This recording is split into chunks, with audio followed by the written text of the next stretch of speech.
Welcome! It's Colin Daniel here from riffninja.com, and you want to learn about how to practice your scales. Well, let me give you some words of advice. One thing you can do to make your scales better is practice with a metronome. That I'd have to go into detail how to practice with a metronome. It would be a lesson in itself. Today I'm going to talk about fingering, left-hand fingering. Well, I'm sure you've seen many ways. When I'm playing a riff is part of a scale if you don't know that. My hand moves all over the place, and it depends on what I'm trying to get, what I'm trying to execute. But when I practice my scales, I practice them with a certain technique. It strengthens my hand, and it makes me concentrate more and focus more, and develops the muscles in my hand and my coordination and my timing and my string stretching, my span, my hand span. And so words of advice. Well, first word of advice is don't practice your scale with just the flats of your fingers, although I use the flats of my fingers to do string stretches and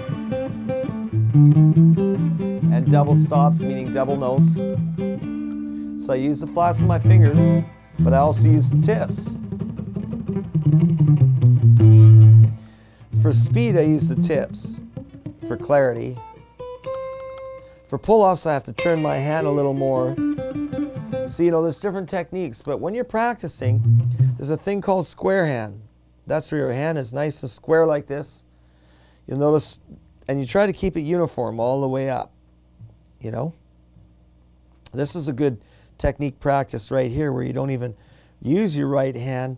You're just practicing the actual hand position. Notice how that my thumb isn't wrapped over the fingerboard.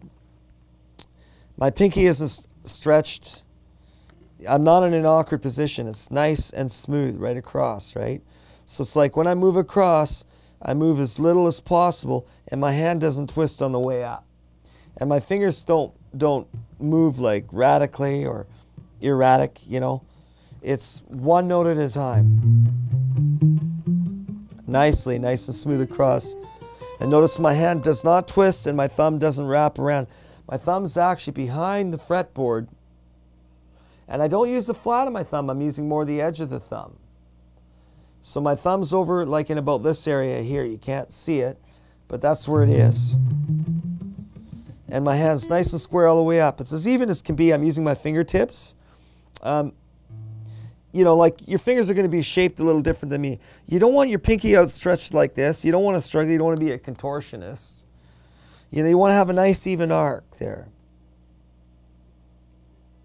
Nice and even across. And then the other secret is the down-up picking. No matter what you do, what scale you're playing. This is just a cheater chromatic scale that I'm using here. It's just 4 fingers for each string. 4 frets, so it's not a pure chromatic scale, that's for sure. Pure chromatic, I have to move around to get the notes I'm missing, but this is a good exercise and its use. Try to keep your fingers to a minimum of movement. I mean, it depends on what I'm doing, but when I'm actually just practicing the scale, I'm concentrating on moving my fingers as little as possible. Less movement means more efficiency. It means you can move faster in the end. Don't worry about practicing fast. Practice nice and steady. This is fast. For most of you, this will be fast, but for me, it's slow because I've been playing this scale for a long time, right? So you notice how nice and square it is. My picking is down and up, down, up, down, up, down, up, all the way through. No matter whether you're crossing a string or not, it's down, up, down, up, down, up. And of course, then learn to move them up the fretboard. I'll start the scale first on a downstroke, and because we've got an even amount of notes, by the time I get to the end of the scale, back to the starting note, I'll have a downstroke, right? So I'll go all through this scale. When I get to the end of the scale, it's on a downstroke. Now I'll move it up a fret and start on the upstroke, and I'll go through the whole scale again, starting with an upstroke, and I'll end with an upstroke. That means the next time, the next fret, the next scale, it starts on a downstroke again. So you're practicing starting the scale with a downstroke and an upstroke, and that's a good habit to get into. Square up your hand. You can practice in front of a mirror, and the reflection at night in a window works really good. Mirror works really good. You can have a little shaving mirror or a little makeup mirror on your music stand and just adjust the music stand and then watch your hand. Concentrate on making the movement as less as possible. The pinkies always seems to be the biggest issue. Doesn't want to arc or curve very evenly, you know. The pinky always wants to stretch out more. You want to keep a nice arc here on the fingers. You want to move. You'll notice that my fingers, you know, they're not bunched up. I'm not struggling with it. That takes some practice, but those are some of my tips for today to get your scale sounding better. Like I said, it'll strengthen your hand. It's a discipline. You won't see me playing this way all the time, although if I'm going for speed riffs, the fastest notes you can play are the ones where your hand's the most efficient. And you'll see that my left hand, my fretting hand, doesn't move a lot for the speed riffs. There you go.